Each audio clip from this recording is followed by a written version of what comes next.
नमस्कार, India TV देख रहे हैं आप। आपके साथ मैं हूं प्राची पारशर। बंगाल में आज रात टेंशन बहुत हाई है। चारों तरफ सुरक्षा बलों की गाड़ियां दौड़ रही हैं। टीएमसी और बीजेपी के नेता स्ट्रांग रूम के बाहर बैठे हुए हैं। सुबह 8 बजे से काउंटिंग शुरू होनी है। 293 सीटों के नतीजे कल घोषित कर दिए जाएंगे। बीजेपी और टीएमसी दोनों ही अपनी जीत के दावे कर रहे हैं। ममता बनर्जी 200 सीट जीतने के लिए दावे कर रही हैं। बीजेपी का दावा है कि 180 से कम सीट नहीं आएंगी। बंगाल में अब तक चुनाव मुस्लिम वोटर तय करते रहे हैं। पहली बार ऐसा हो रहा है कि जब बंगाल के हिंदू हार जीत तय करेंगे। ममता भवानीपुर सीट में फंस गई हैं। कोलकाता का गढ़ टूटता दिख रहा है। ऐसा क्यों कहा जा रहा है, वो इस रिपोर्ट में समझाते हैं।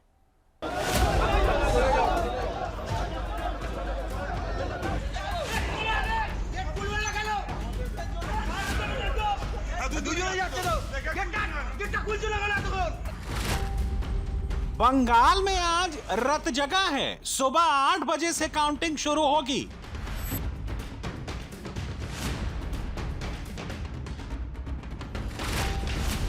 हार जीत के रुझान अभी से आने शुरू हो गए हैं।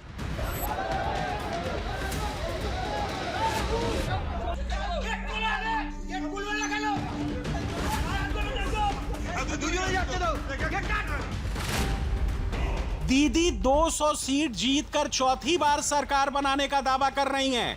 सबसे बड़ी बात ये कि वर्चुअल कॉन्फ्रेंस के जरिए जुड़े अभिषेक बनर्जी और ममता बनर्जी ने कहा कि वो 200 सीट से ज्यादा जीतने वाले हैं, जबकि ऐसे ही दावे बीजेपी की तरफ से किए गए हैं। बीजेपी भी डबल सेंचुरी मारकर दीदी को डबल फिगर में समेटने का दम भर रही है। खूब कम होगा तो तृणमूल जो है वो डबल फिगर में चला जाएगा। तो सोच लीजिए बीजेपी कितना है। क्या असेसमेंट है? 200 पार जाएगा, कम नहीं। बीजेपी कितनी सीटें आने? 170 से 180, ये मेरा कैलकुलेशन है। ये व्यक्तिगत मेरा राय है कि 170 और 180 के बीच में आना ही आना है। बीजेपी का दावा है कि 4 मई की शाम दीदी की राजनीति पर पूर्ण विराम लग जाएगा। जो काम चला मुख्यमंत्री है ना, कल शाम तक के बाद वो नहीं रहेंगे, उस स्थिति में सुधार आ जाएगा। कंफर्टेबल मेजॉरिटी से हम लोग सरकार बना लेंगे। तृणमूल कांग्रेस 100 सीट पार नहीं करेंगे। क्या मोदी का दावा सच होगा? बंगाल में भगवा सरकार का शपथ ग्रहण होगा? मैं इस विश्वास के साथ वापस जा रहा हूं कि 4 मई के नतीजों के बाद बीजेपी के शपथ ग्रहण समारोह में मुझे आना ही है। क्या आज रात दीदी आखिरी बाजी पलट देंगी? ये सब हमारा एरिया है। हमको पता है कैसे कैसे काम करना पड़ता है। जो सेकेंड फेज आएगा उसमें हम फिर डबल सेंचुरी करेगा। क्या अमित शाह के दावे पर कल मुहर लग जाएगी? 29 तारीख को बेखौफ होकर मत डालने चाहिए। ईडी के गुंडों की चिंता मत करिए। चुनाव आयोग ने चप्पे चप्पे पर सीआरपीएफ बिठाई और आज मैं बोलकर जाता हूं, चुनाव के बाद भाजपा सरकार आनी है। फिर भी 60 दिन तक ये सीआरपीएफ यही रहने वाली है। क्या काउंटिंग से पहले टीएमसी को हार का डर सता रहा है? 4 তারিখ 12টার পরে কোন জল্লাদের কত ক্ষমতা আর কার দিল্লির বাবা কাকে বাঁচাতে আসে আমি 4 তারিখ দেখব। वोटों की गिनती से 12 घंटे पहले बंगाल में टेंशन बहुत हाई है।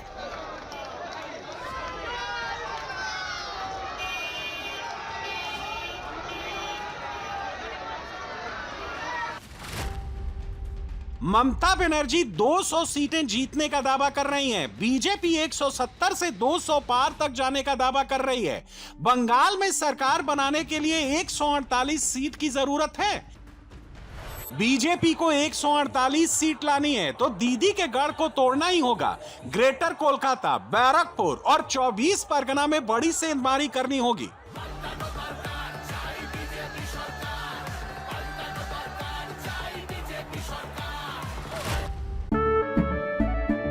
केसरिया से मन जोगी हुआ रे, दिल झूमे देखो।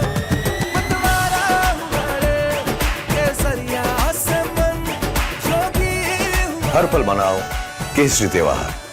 विमल, बोलो जुबान केसरी। ग्रेटर कोलकाता में विधानसभा की करीब 75 सीटें शामिल हैं। इनमें कोलकाता की 11, नॉर्थ 24 परगना की 33 और साउथ 24 परगना की 31 सीटें शामिल हैं। इस बार मोदी, शाह और योगी ने ममता के गढ़ को तोड़ने की पूरी ताकत झोंकी है। ग्रेटर कोलकाता की 75 सीटों में से 69 सीट 2021 में टीएमसी ने जीती थी। उसका स्ट्राइक रेट 92% का रहा था। बीजेपी को सिर्फ 5 सीट मिली थी। ग्रेटर कोलकाता रीजन में उसका स्ट्राइक रेट सिर्फ 6% रहा था। ग्रेटर कोलकाता के बाद बंगाल में सबसे ज्यादा सीटें मुर्शिदाबाद और नदिया जिलों में हैं। मुर्शिदाबाद जिले में विधानसभा की 22 सीटें हैं। 2021 में टीएमसी ने 20 सीट जीती थी। उसका स्ट्राइक रेट 90% था। बीजेपी ने 2 सीट जीती थी। उसका स्ट्राइक रेट 10% था। नदिया जिले में विधानसभा की 17 सीटें हैं। 2021 में टीएमसी ने 9 सीटें जीती। उसका स्ट्राइक रेट 52% था। नदिया जिले में बीजेपी ने 8 सीट जीती। उसका स्ट्राइक रेट 47% रहा था। बीजेपी अगर पूरा बंगाल जीत लेती है, ग्रेटर कोलकाता और मुर्शिदाबाद जैसे जिलों में हार जाती है, तो 148 का मैजिक नंबर लाना बहुत मुश्किल होगा। बीजेपी को भी पता है बंगाल में भगवा सरकार कोलकाता से ही बनेगी। ग्रेटर कोलकाता को जीतना भी होगा। ग्रेटर कोलकाता जीतने के लिए बंगाल के भद्रलोक को अपने पाले में करना होगा। ममता की भवानीपुर सीट बंगाल के भद्रलोक का एपिसेंटर है। भवानीपुर में ममता को शुवेंदु अधिकारी टक्कर दे रहे हैं। ममता पहली बार भारी दबाव में है। रात के 4-4 घंटे स्ट्रांग रूम की चौकीदारी खुद करनी पड़ रही है। शुवेंदु उनके सामने एक मामूली एजेंट को बिठाकर ममता को मनोवैज्ञानिक मात दे चुके हैं। भवानीपुर को लेकर ममता का फियर फैक्टर कितना बड़ा है, उसका अंदाजा इस बात से लगा सकते हैं कि वहां काउंटिंग सेंटर की तरफ जाने वाले रास्ते पर दोनों तरफ टीएमसी के कार्यकर्ताओं की फौज दीदी ने बिठा दी है। इस वक्त हम भवानीपुर के काउंटिंग सेंटर पर मौजूद हैं। कल यहां सुबह काउंटिंग शुरू होगी, उससे पहले यहां सुरक्षा को पुख्ता किया गया है।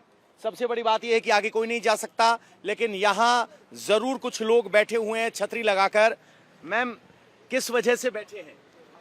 हम लोग दीदी का अपना सिक्योरिटी टीम है। हम लोग कोई बैच पहन के, यूनिफॉर्म पहन के नहीं, हम लोग सब दीदी को दिल में लेके बैठते हैं। इस सड़क के दोनों तरफ से एंट्री बैन कर दी गई है और यहाँ इस वक्त आपको सुरक्षा बहुत ज्यादा सख्त नजर आ रही है। ये अगले 24 घंटे तक कुछ ऐसी बरकरार रहेगी, लेकिन जब 4 मई को सुबह यहाँ गिनती शुरू होगी, सबकी निगाहें इस काउंटिंग सेंटर पर होगी, क्योंकि यहाँ सिर्फ एक विधानसभा की काउंटिंग होनी है। वो है भवानीपुर, जहां से शुवेंदु अधिकारी और ममता बनर्जी आमने सामने हैं। बीजेपी ने इस बार कोलकाता की भवानीपुर, बेला, कोलकाता पोर्ट जैसी सीटों पर तगड़ी बिसात बिछाई है। 2021 में ममता ने कोलकाता की सभी 11 सीटें जीत ली थी। इस बार बीजेपी कम से कम 5 सीट जीतने का दावा कर रही है। एन वेन प्रकीर्ण लड़ाई में सेंध लगा चुके हैं और विजय भी मां के आशीर्वाद से हो रही है। तो ये सीट पर ज़्यादा मुझे अब कोई शंका नहीं है। इफ एंड किंतु परंतु नहीं है, जीत तय है। क्या दावा कर रहे हैं? पूरी कोलकाता में 11 विधानसभा सीटें, पिछली बार 0 थी, इस बार यहाँ से क्या लग रहा है? यहाँ से शुवेंदु अधिकारी भी निकल रहे हैं। हमारा कलकत्ता पोर्ट है, बहला है, तापोश राय है, इन लोग सब जीत रहे हैं। 5 से 6 सीटें आप कह रहे हैं? 6 सीट। ग्रेटर कोलकाता रीजन में 15 साल तक दीदी ने भद्रलोक और मुस्लिम वोट बैंक को मैनेज करके रखा। इस बार शाह ने कोलकाता के गढ़ में जबरदस्त स्विंगिंग यॉर्कर डाला। पहले एसआईआर में दीदी का वोट बैंक कटा, फिर पोलिंग में दीदी का वोट बटा। दीदी ने तुष्टीकरण कार्ड से 15 साल तक मुस्लिम वोट को कैश कराया, हिंदू वोटरों को डराया। इस बार अमित शाह ने ट्रम्प कार्ड चल दिया, दीदी का खेल चौपट कर दिया। पूरा पश्चिम बंगाल की जनता ये ठान लिया है कि हम लोग पश्चिम बंगाल में लोकतंत्र की प्रतिष्ठा करेंगे और पश्चिम बंगाल में धर्म के नाम पर जो समाज में बंटवारा चल रहा है, ये देश को पश्चिम बंगाल को पश्चिम बांग्लादेश बनाने का जो साजिश चल रहा है, हम इसका खिलाफ वोट डालेंगे। और उन्होंने वोट डाल दिया। किसने दिया, किसने बढ़ावा दिया इतने दिनों? अरे भैया, पहले लेफ्ट ने दिया, उसका बाद तृणमूल कांग्रेस ने दिया। जिस राज्य की मुख्यमंत्री ईद उल फितर की मंच के ऊपर खड़ा होकर ये बोल सकती है कि बीजेपी इज प्रैक्टिसिंग धर्म इज अ गंदा धर्म, एक राज्य का मंत्री, कैलकाटा कॉर्पोरेशन के मेयर दावत इस्लाम की बात कर रहे हैं, बोल रहे हैं जो हिंदू होकर जन्म लिया वो दुर्भागा है। हर एक मुसलमान का यह कर्तव्य बनता है कि उसका समाज से एक आदमी को कम से कम हमारा मजहब में लेके आओ। एक विधायक बोल रहे हैं मुर्शिदाबाद का, जी यहाँ हिंदू 30% है, हम लोग 70% है, जब चाहे तो काट कर भागीरथी में बहा देंगे। उसका बाद में भी मुख्यमंत्री चुप। बीजेपी को बंगाल में सरकार बनाने के लिए बैरकपुर में घुसना होगा। टीएमसी यहां अपना पुराना फॉर्मूला लगा रही है। काउंटिंग से पहले बीजेपी के एजेंटों को डराने के लिए गोलियां चलवा रही है। बीजेपी आरोप लगा रही है कि टीएमसी इसलिए गोली और बम के दम पर डराना चाहती है, जिससे काउंटिंग के दिन बीजेपी एजेंट सेंटर ही नहीं पहुंचे और टीएमसी को खेला करने का मौका मिल जाए। साथ साबित हो रहा है, तृणमूल कांग्रेस को यह समझ में आ गया है कि तृणमूल कांग्रेस अब जाने वाली है और उनके कार्यकर्ता कल चुनाव में काउंटिंग में जाएंगे नहीं। तो नहीं जाने के लिए तो ये एक ऐसा एक माने लोगों को दिखाने के लिए किया गया है कि तृणमूल बीजेपी के लोग डर से ना जाएं। लेकिन उनको पता नहीं है बीजेपी की सरकार आ रही है और बीजेपी के लोग आराम से जाएंगे। ऐसे गुंडों को से लड़ने के लिए हम लोग बरसों से लड़ रहे हैं और कल भी लड़ेंगे और जीत हमारी सुनिश्चित पैदा करने के लिए ये किया गया, दहशत फैलाने के लिए किया गया, डर दिखाने के लिए, जाते बीजेपी के कार्यकर्ता गिनती में ना जा पाए। कोलकाता से हावड़ा तक टीएमसी का एक मॉडल 15 साल तक जीत की गारंटी बना हुआ था। बीजेपी का आरोप है कि टीएमसी की गुंडा वाहिनी हिंदुओं को वोट नहीं डालने देती। पोलिंग से एक रात पहले उनके घरों में जबरन टीएमसी केसरिया से मन जोगी देखो मतवारा हुआ केसरिया से मन जोगी हर पल मनाओ केसरी त्योहार। विमल, बोलो जुबान केसरी। ताला लगवा देती थी, बम मारकर उन्हें पोलिंग बूथ से खदेड़ दिया जाता था। बूथों पर टीएमसी के गुंडे वोट छापते थे। इस बार कोलकाता से हावड़ा तक टीएमसी का छप्पा नहीं चला क्योंकि केंद्रीय फोर्स के इंतजाम बहुत टाइट थे। क्या आश्वस्त हैं आप जीत के लिए? बीजेपी आ रही है बंगाल में? अब इसका अंदाजा आप इसी से लगाइए कि पिछली बार 15,000 फॉल्स वोट मारे गए थे, मकानों में ताले बंद कर दिए गए थे, बम मारे गए थे। उसके बावजूद टीएमसी सिर्फ 5500 वोट से चुनाव जीती थी। इस बार लोगों ने अपना मत दिया है, ना उनका छप्पा चला, ना लोगों को रोका गया।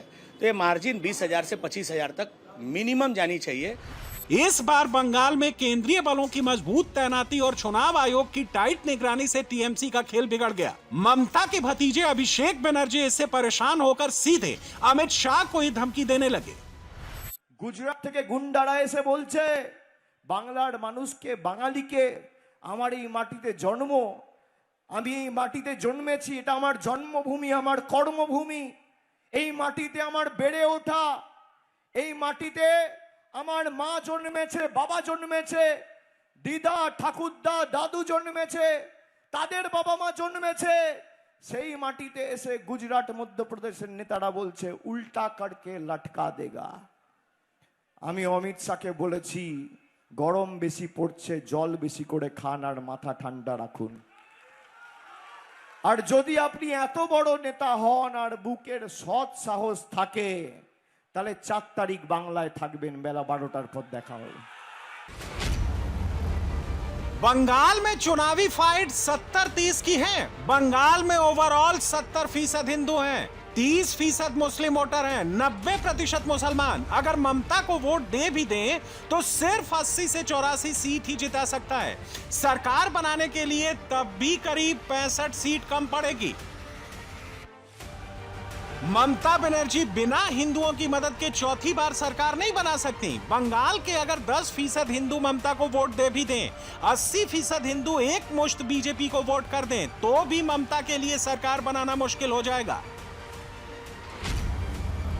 बंगाल में 294 विधानसभा सीट हैं। मुस्लिम बाहुल्य इलाके 84 हैं, हिंदू बाहुल्य सीटें 210 हैं। बंगाल में इस बार 90% से ज्यादा हिंदुओं ने वोट डाले हैं। इसी हिंदू वोट बैंक की वजह से बीजेपी बंगाल में 180 सीटों तक पहुंचने का दावा कर रही है। सरकार हमारी बन रही है और लैंडस्लाइड विक्ट्री हो रहा है, इसमें कोई संदेह नहीं है। ये मैं बीजेपी करता हूं इसलिए नहीं बोल रहा हूं, अधिकारी हो, वोटर हो, जिस तरह से एक छोटा सा गणित आपको समझा दूं। 30% मुस्लिम वोट है, जिसमें 6% जो dead voter Bangladeshi voter Rohingya जो यहाँ से गायब हुए हैं, तो 24% वोट बटा। पिछले बार भी 30% का 99% वोट पड़ा था टीएमसी के पक्ष में। इस बार 6% वोट वहाँ माइनस हुआ है और हिंदू वोट का पोलराइजेशन इस बार ज़बरदस्त हुआ है ममता के खिलाफ में, तो ये गया है 90%। अब जहाँ 55% होता था वहाँ 90% वोट पोल हुआ है। अब 90% जहाँ वोट पोल हुआ है ममता के खिलाफ में, मान के चलिए कि 5-7% उनके पक्ष में गया, तो बाद बाकी वोट कहाँ गया? बाद बाकी वोट बीजेपी के पक्ष में गया, क्योंकि लोग जो कभी वोट देने नहीं जाते थे वो बीजेपी के वोट देने निकले हैं, तो बीजेपी के पक्ष में वोट दिए हैं। ये लोग वोट के बाद भी जो लोग इशारा से बात करके बता रहे हैं, जो सबको कांग्रेचुलेसन जना रहा है, सबको हर आदमी हर दूसरे आदमी को कांग्रेचुलेसन कर रहा है, तो ये साबित हो रहा है कि बंगाल में परिवर्तन के लिए वोट किया गया। काउंटिंग से पहले मंदिरों में रौनक है, नेता दर्शन कर जीत का आशीर्वाद ले रहे हैं। बंगाल में जीत की ताकत अब हिंदुओं के हाथ में है।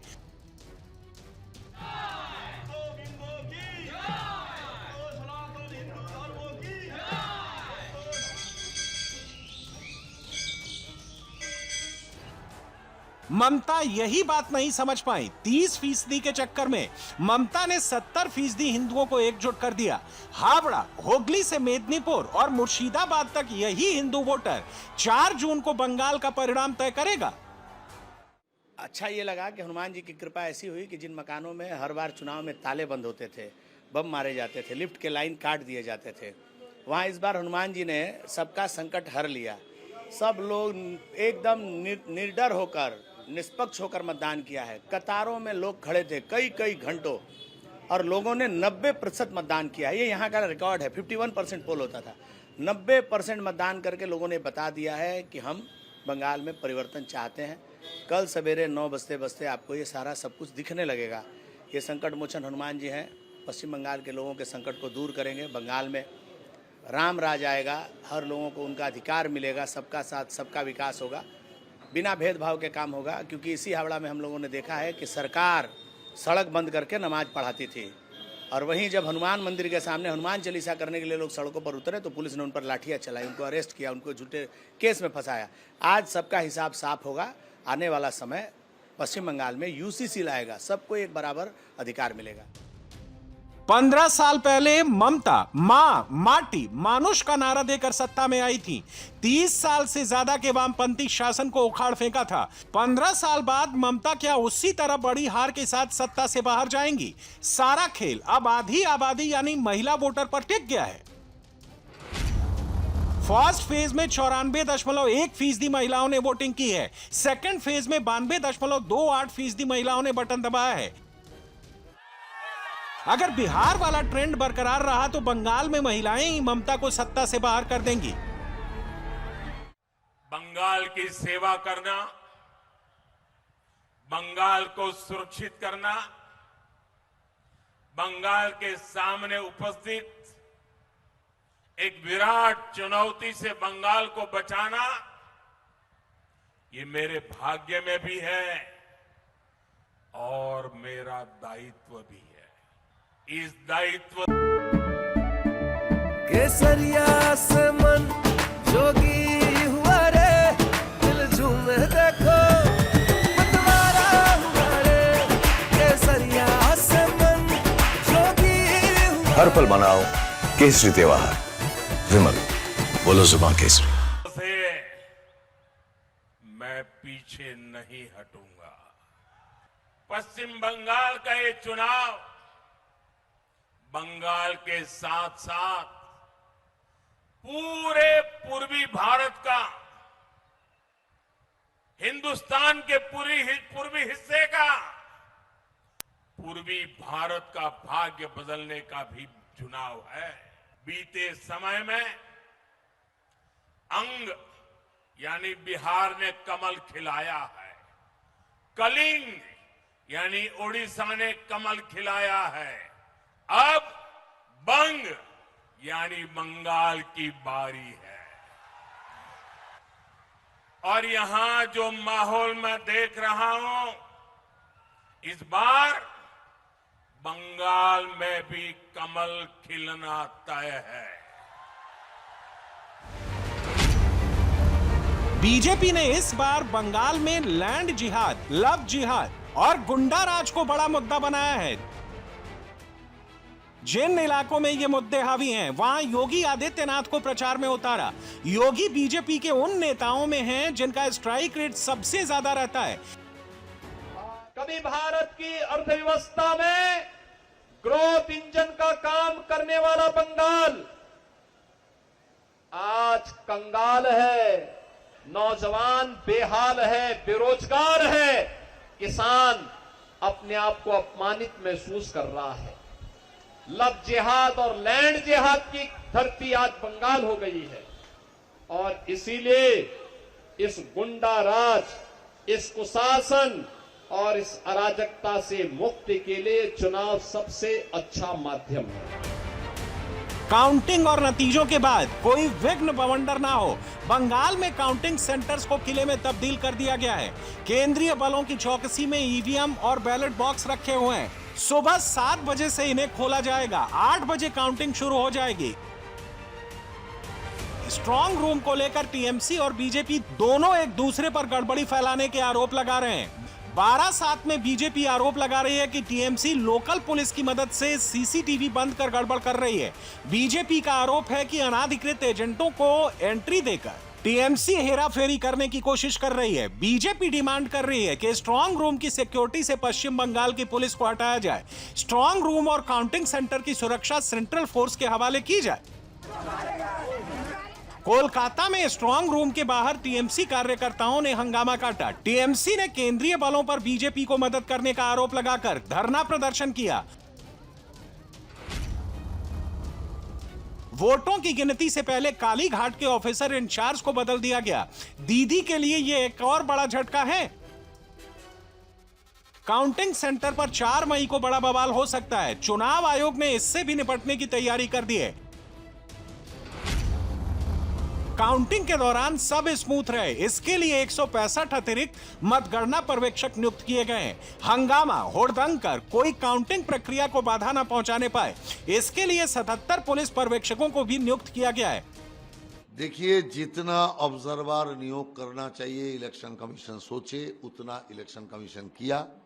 इलेक्शन कमीशन गणना को साफ सुथरा करना चाहते हैं। इलेक्शन को अबाध और शांतिपूर्ण करने के लिए चुनाव आयोग ने जो पदक्षेप लिया था वो सार्थक हुआ। काउंटिंग के लिए भी वो पदक्षेप ले रहा है। जो भी पदक्षेप लेंगे हम उसका पक्ष में है, कारण सर्वोच्च अदालत सुप्रीम कोर्ट उनका पक्ष में है। सुप्रीम कोर्ट कह रहा है कि चुनाव आयोग काउंटिंग को साफ सुथरा करने के लिए जो कदम उठाए उठाना दे, उनको उठाए, कोई आपत्ति नहीं है। तो इसीलिए हम चाहते हैं साफ सुथरा काउंटिंग हो। चुनाव आयोग जितना ऑब्जर्वर नियोग करे, जितना ऑब्जर्वर का नाम घोषणा किया, उनको जहां से भी नियोग करे, हम लोगों को उसमें कोई देखने का नहीं। 4 मई को दोपहर 12 बजे तक बंगाल की पिक्चर क्लियर हो जाएगी। डायमंड हार्बर मॉडल की पोल खुल गई है। फलता की फॉल्ट लाइन पकड़ी गई है। फलता में अब री इलेक्शन होगा। कल 4 मई को सिर्फ 293 सीट के नतीजे आएंगे। फलता का नतीजा 21 मई को वोटिंग के बाद 24 मई को आएगा। फलता के बारे में इलेक्शन कमीशन को जो शिकायत मिली वो सही पाई गई। फलता में जमकर बूथ जैमिंग, सोर्स जैमिंग हुई। वोटर्स को धमकाया गया, ईवीएम से छेड़छाड़ की गई। अब रिपोलिंग का ऑर्डर आ गया है। टीएमसी और बीजेपी दोनों में जंग भी तेज हो गई है। फलता में कैसे फर्जीवाड़ा किया गया, कैसे ईवीएम के साथ खेला किया गया, सब कुछ एक्सपोज हो गया है। फलता का इलेक्शन रद्द हो गया। भाईपो का डायमंड हार्बर मॉडल एक्सपोज हो गया। अब 21 मई को फिर से वोटिंग होगी, लेकिन वैसे नहीं होगी जैसी 29 अप्रैल को हुई थी, जब खुलेआम छप्पा वोटिंग हुई, बूथ जैमिंग हुई, सोर्स जैमिंग हुई, ईवीएम रिगिंग हुई, डराया गया, धमकाया गया, रेप करने की, काट डालने की धमकी दी गई। तुमको रेप करेंगे और बच्चे लोगों को काट के फेंक देंगे। इस लोगों को हिंदू है, इस लोगों को मारो, काटो, मारेंगे, पीटेंगे, चुन चुन के रेप करेंगे, बच्चों को काट के फेंक देंगे, बाद में आप लोगों को देख लेंगे। तुम बोलने जाएगा तो तुम्हारा बीवी बच्चे को मारेगा। छापा होता है, इधर वोट नहीं होता है, इधर सब छापा ही चलता था। लेकिन 21 मई को फलता में डायमंड हार्बर मॉडल नहीं चलेगा।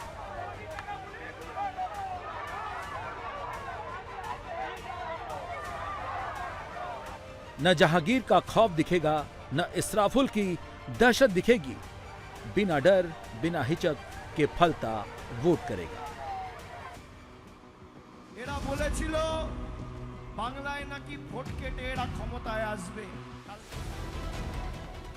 याद कीजिए, अभिषेक बनर्जी जहां जहां जाते हैं डायमंड हार्बर मॉडल के कसीदे गढ़ते हैं। Diamond Harbour 1 number, Diamond Harbour 1 number. कहते हैं उन्होंने ऐसा डायमंड हार्बर मॉडल बनाया है कि उन्हें कोई 10 जन्मों तक नहीं हरा सकता।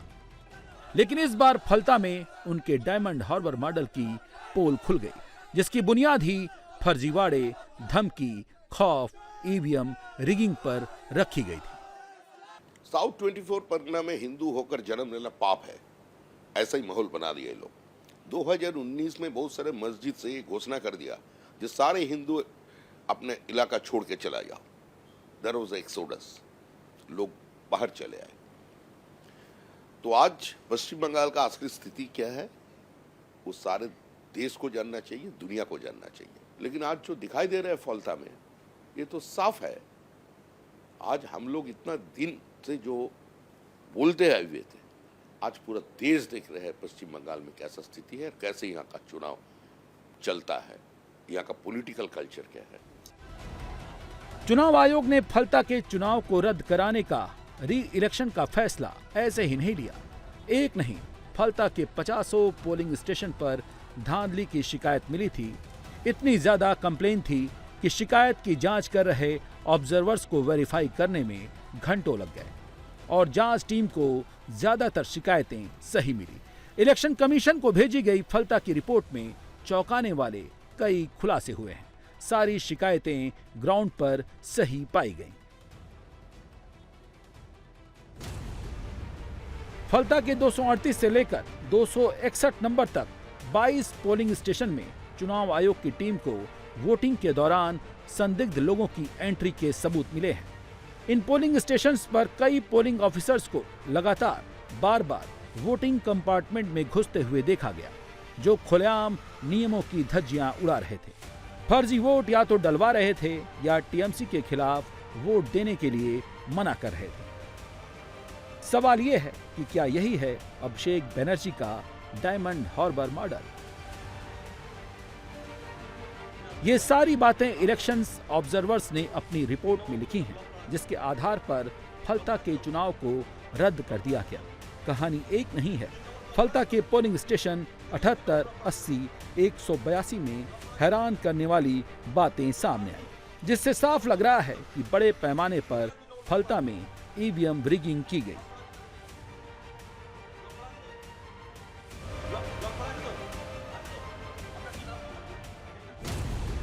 पोलिंग स्टेशन 78 में तो ऑब्जर्वर्स को कई टाइम ब्रेक के वीडियो फुटेज ही नहीं मिले।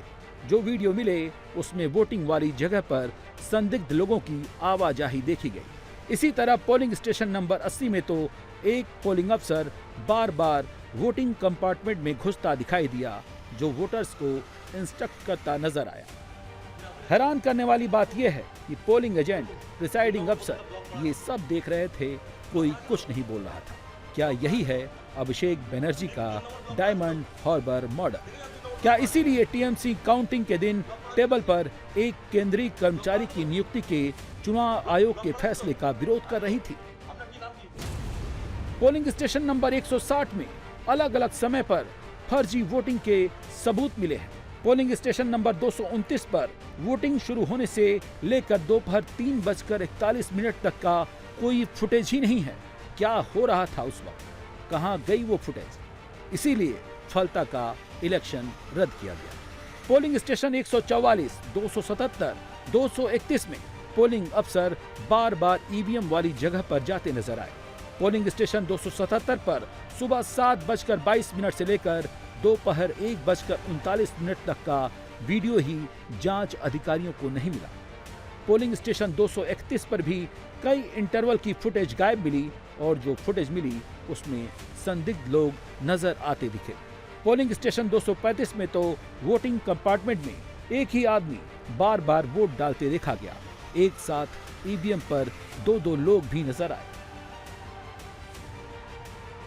क्या ऐसे ही जीतते हैं डायमंड हार्बर में अभिषेक बनर्जी? क्या यही है डायमंड हार्बर मॉडल? इस सवाल का जवाब टीएमसी से देता नहीं बन रहा। फलता में री इलेक्शन हो रहा है तो निर्वाचन कमीशन क्या कर रहे थे? चुनाव आयोग ये दावा किए थे कि फ्री एंड फेयर इलेक्शन होगा। अगर फ्री एंड फेयर इलेक्शन फलता में नहीं हो पाया, जिसके कारण री इलेक्शन हो रहा, तो सबसे पहले तो चुनाव आयोग को जो वहां पे जिम्मेदारी में थे उनके अगेंस्ट में एक्शन लेना चाहिए, क्योंकि उनका सिस्टम, उनका मशीनरी फेल किया है। तो सबसे पहले तो उनके अगेंस्ट में एक्शन लेना चाहिए, फिर री इलेक्शन का सोचना चाहिए। तो आप लोग कहाँ थे? आप लोग तो खुद ही दावा कर रहे हैं। हम लोग तो देखे किस तरीके से तृणमूल कांग्रेस के हर स्तर के कर्मी के अगेंस्ट में केस देना, उनको अरेस्ट करने की कोशिश करना, चुनाव को प्रभावित करके चुनाव में बीजेपी का फायदा कर देने की कोशिश करना, सब कुछ हम लोग झेले इस चुनाव में। ऐसा लग रहा था कि हम लोग ऑपोजिशन में है, ऐसा हम लोग सब कैंडिडेट, ये बात का अनुभूति सबको हुआ है। उसके बावजूद भी अगर ये होता है तो इससे शर्म का बात नहीं होता इलेक्शन कमीशन के लिए। ये मत सोचिए कि इलेक्शन कमीशन चुप बैठेगा। इलेक्शन कमीशन को गलती मिली है, इसीलिए चुनाव कैंसिल हुआ है और री इलेक्शन का ऑर्डर हुआ है। और ये भी सच है कि जो अधिकारी इस फर्जीवाड़े वाले मॉडल में शामिल होंगे, सब पर एक्शन होगा, कोई बचेगा नहीं। सवाल तो डायमंड हार्बर मॉडल का है, जिसको अभिषेक बनर्जी टीएमसी की लहर से जोड़ने का दम भरते हैं। अगर ऐसा ही है तो इन सब की जरूरत क्यों पड़ी? चुनाव आयोग जांच कर रहा है। फलता से बड़े पैमाने पर वोट में फर्जीवाड़े का आरोप लोगों ने अभिषेक बनर्जी के खासम खास फलता के कैंडिडेट जहांगीर खान और उसके गुर्गे इस्राफिल चौकदार पर लगाया है।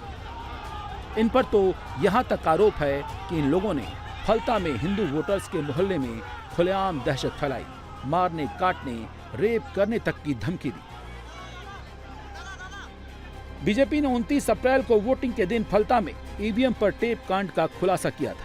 बीजेपी के उम्मीदवार देवांशु पांडा ने सनसनीखेज दावा किया था कि बूथ नंबर 177 पर ईवीएम में बीजेपी के चुनाव चिन्ह वाले बटन पर टेप लगा दिया गया ताकि वोटर कमल का बटन न दबा सके। ये सारे आरोप जांच में सही पाए गए। रिपोर्ट में यह भी आरोप लगा है कि कई पोलिंग स्टेशंस पर कई संदिग्ध लोग बैलेट यूनिट के बटनों पर इत्र, परफ्यूम और स्याही लगा रहे थे ताकि वोटिंग के बाद ये पता चल सके कि किसने किस उम्मीदवार को वोट दिया। ऐसे पहचान कर उन लोगों की लिस्ट तैयार की गई जिन्हें चुनाव के बाद सबक सिखाने की धमकी दी गई। क्या यही है फलता का diamond harbour model? Abhishek Banerjee चिल्ला कर कहते हैं कि 2024 के चुनाव में फलता से उन्हें टोटल 2,06,133 वोट में से 1,83,635 वोट मिले थे। बीजेपी सिर्फ 15,263 वोट पाई थी। क्या ऐसे ही फलता में वोट लिया गया था? क्या सीसीटीवी फुटेज चेक हुए थे? कहा तो ये जा रहा है कि चुनाव आयोग ने उस वक्त कोई सीसीटीवी फुटेज तक नहीं देखी और ना ही दोबारा मतदान कराने की जहमत उठाई थी।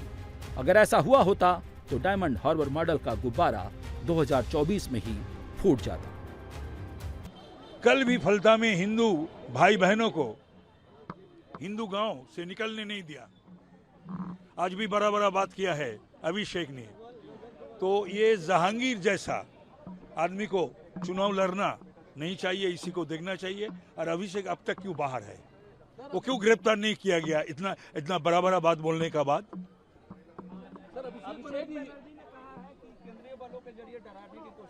और तुम लोग क्या करते थे 15 साल? तुम और तुम्हारा पीसी मिलके क्या किए हैं? तुम 7,11,000 वोटों से जीतते हो। तुम कौन हो?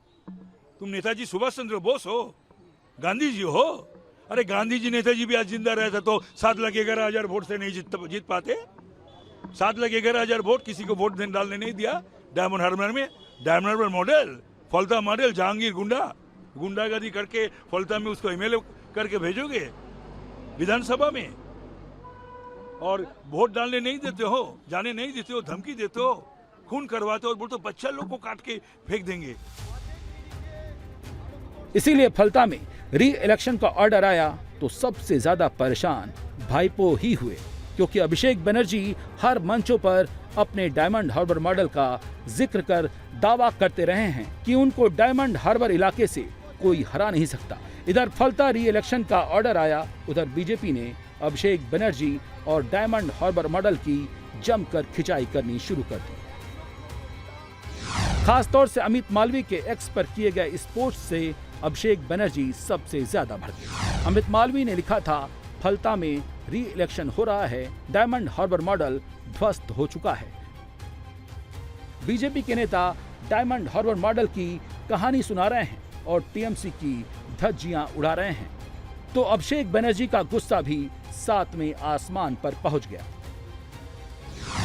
बात इतनी ज्यादा चुभी कि अभिषेक बनर्जी धमकी पर उतर आए, सीधे चैलेंज करते हुए एक्स पोस्ट पर जवाब दिया कि उनके डायमंड हार्बर मॉडल को कोई नुकसान नहीं पहुंचा पाएगा, खासकर बांग्ला विरोधी गुजराती गिरोह ऐसा करने के लिए उन्हें 10 जन भी कम पड़ जाएंगे। सवाल ये है कि डायमंड हार्बर मॉडल यही है जिसमें खुलेआम छप्पा वोटिंग कराई जाती है, खुलेआम लोगों को बूथ पर जाने से रोका जाता है, धमकाया जाता है, जिसे फलता में जहांगीर खान जैसे लोग और मगराहाट में शमीम मोहम्मद मोल्ला जैसे लोग अंजाम देते हैं और टीएमसी का वोट बढ़ाते हैं। पश्चिम बंगाल में दूसरे चरण के मतदान के दौरान इलेक्शन कमीशन को तमाम शिकायतें मिली। इसमें सबसे ज्यादा शिकायतें डायमंड हार्बर और फाल्टा की थी। पैटर्न सब में लगभग एक ही तरीके का था। दूसरे चरण का मतदान होने के बाद रीपोलिंग डायमंड हार्बर के और साथ ही साथ मागराहाटा इलाके के बूथों में करा दी गई, लेकिन फाल्टा में जो शिकायतें आईं उनकी लिस्ट बहुत ज़्यादा लंबी थी। 77 बूथों में सबसे पहले शिकायत आई और उन 77 बूथों में से लगभग 33 बूथ डायमंड हार्बर और फाल्टा के थे। फिलहाल अब जब पूरी जानकारी जुटाई गई, यानी लगभग 18 घंटे से ज़्यादा इलेक्शन कमीशन के लोगों ने फाल्टा के तमाम बूथों का स्क्रूटनी किया, ऑब्जर्व किया, तो पता लगा कि कई जगहों पर तो सीसीटीवी से छेड़छाड़ की गई है, कई जगह ईवीएम मशीन से छेड़छाड़ करने की कोशिश की गई है, कई जगह एक ही लोग बार बार उस बूथ पे आते जाते दिखे हैं, कई जगह 11 बजे से लेकर शाम के 4 बजे तक के वीडियो रिकॉर्डिंग ही नहीं उपलब्ध है। यानी लगभग 18 घंटे की इस स्क्रूटनी में तमाम बूथों पर फाल्टा के शिकायतें मिली, जिसके बाद फाल्टा में निर्वाचन आयोग ने फैसला लिया कि मतदान 21 मई को होगा। लेकिन उससे ठीक पहले गुस्सा आम लोगों का फूट पड़ा और हिंदू समुदाय के तमाम जो लोग थे गांव से, वो बाहर आए फोर्स को देखकर और उन्होंने कहा कि उन्हें वोट डालने ही नहीं दिया गया, जिसके बाद तमाम आरोप वहां के स्थानीय लोगों और टीएमसी के नेताओं पर लगे।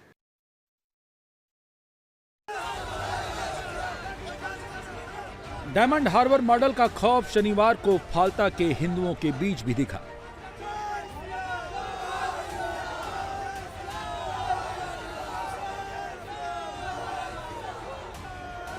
फाल्टा के हिंदू समुदाय के लोग सड़कों पर निकल आए। वो लोग बार बार यही कह रहे थे, जहांगीर को और उसके गुर्गे इसराफिल को जल्द गिरफ्तार करो, वरना 4 मई के बाद हारें या जीतें वो फाल्टा में जीने नहीं देंगे।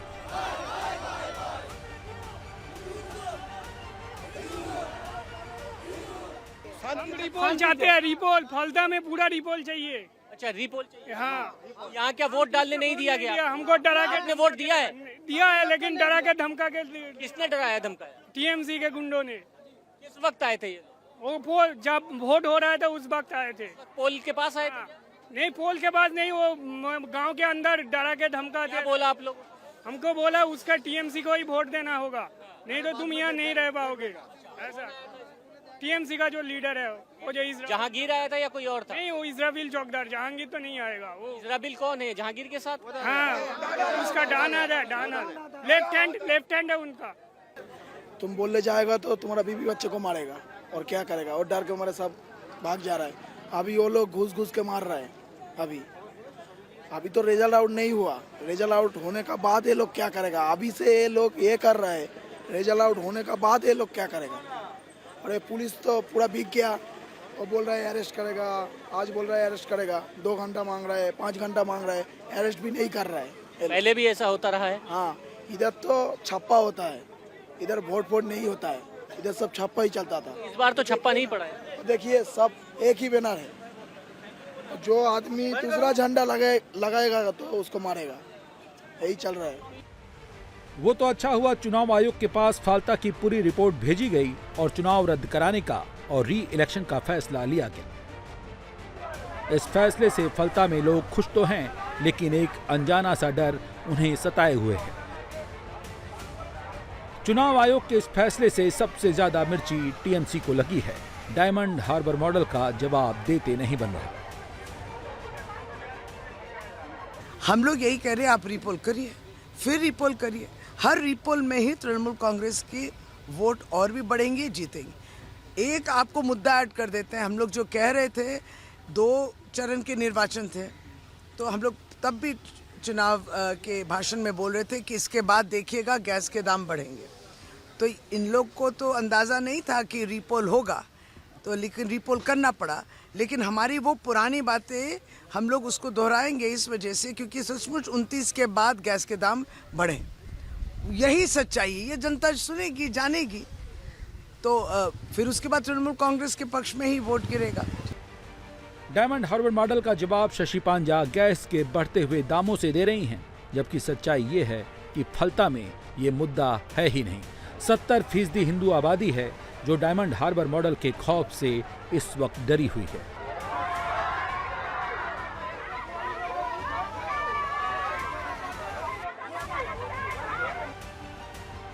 जिसके सबूत अब सामने आ चुके हैं। 21 मई को दोबारा चुनाव होने जा रहा है।